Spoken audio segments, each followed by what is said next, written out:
Okay, let's talk about the 2025 Africa Cup of Nations final. This wasn't just a football match. It was, this high-stakes drama that pushed a championship right to the absolute breaking point. We're going to get into the story of how it all fell apart, and then somehow was put back together in the most incredible way possible. So how does a championship final just descend into total chaos? That's really the question at the heart of this whole thing, right? We're going to break down one of the most dramatic, most controversial finals in, well, recent memory. This was a match where, and I'm not exaggerating, everything that could possibly go wrong did, right at the very end. So let's walk through exactly how it all unraveled. All right, so to really get the chaos, you first have to understand the insane amount of pressure that was building long before that final whistle ever blew. I mean, this was so much more than just a game. It was a total collision of history, ambition, and of course, massive national pride. And man, what a matchup it was. I mean, on one side, you've got the hosts, Morocco. They're carrying the weight of a 50-year wait for a title, they've got the best defense in the entire tournament, and a whole nation is just roaring them on. And then on the other side, you have the reigning kings of Africa, Senegal, a team that's looking to build a real dynasty here. You could just feel the tension in the air. It was absolutely electric. So for the first 90 minutes, things were tense, very tactical, almost like a chess match between two giants, right? But that's not the real story here, no. The part that people are going to be talking about for years and years, that all started when the clock ticked past 90 and we went deep into stoppage time. And this is where everything just completely unraveled. And it happened with breathtaking speed. Seriously, in the space of just a few minutes, think about this. Senegal goes from the pure elation of scoring what they think is the winning goal to absolute fury when it's disallowed by an early whistle. And before they can even process what just happened, play is already at the other end of the field.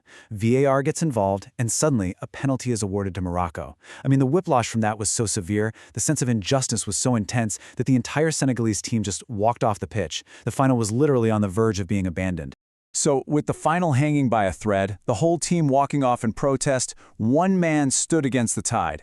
Senegal's captain. He stepped up in a moment of true adversity. And what he did next, well, it pretty much changed the course of football history. In the middle of all that chaos, Sadio Mané just refused to leave. As his teammates are walking off, he's standing firm, he's gesturing, he's pleading with them, and he finally convinces them to come back and face the penalty. Now think about that for a second. He chose to potentially lose the final on a penalty kick rather than just forfeit the whole thing in protest. It was a monumental gamble and just a moment of pure, unadulterated leadership. Okay, so the stage is set. The team is back on the pitch. Morocco's Brahim Diaz, who's been the tournament's top scorer, he steps up to the penalty spot. You can just imagine it. The entire stadium holds its breath. This one kick, it's for the championship. It's for a 50-year-old dream. And then, the unthinkable happens. Instead of smashing it with power, Diaz goes for a delicate chip, a Panenka. Now, the psychology behind making a decision like that in a moment of maximum pressure is just staggering. But it's poorly executed. The ball just kind of floats softly into the waiting arms of Senegal's goalkeeper, Edouard Mendy. And just like that, Morocco's moment of triumph, it just evaporates. You could almost feel the entire mood in the stadium just shift. Mendy's simple catch and his look up to the sky, it felt like a moment of destiny. Like poetic justice being served. The chaos died down, and for Senegal, it must have felt like justice was restored. And this absolutely unbelievable final was now heading to extra time. And that save completely, 100% shifted the momentum. After staring defeat right in the face, Senegal didn't just crawl into extra time. No, they entered it energized, alive, and you just knew they were ready for an incredible finish. And they did not wait long at all. We're just 3 minutes into extra time. The Moroccan crowd is probably still in shock, and boom, Senegal seizes their chance. And get this, it's Pape Gueye, the very same player who had that goal disallowed earlier. He gets the ball, shrugs off a defender, and just unleashes an absolutely sensational, unstoppable shot. It was a moment of pure redemption, pure brilliance. And that single goal did more than just give Senegal the lead. It felt like it broke the spirit of the Moroccan team and just silenced that entire stadium. For the first time in the whole tournament, the host nation was behind. And the weight of that moment, well, it just proved to be too much for them to overcome.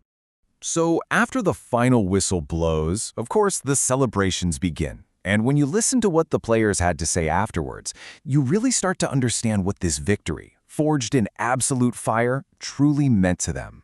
For the captain, Sadio Mané, the guy who literally held his team together when they were falling apart, this was so much more than just another trophy. He actually called it the most beautiful day of my life, and you can see why.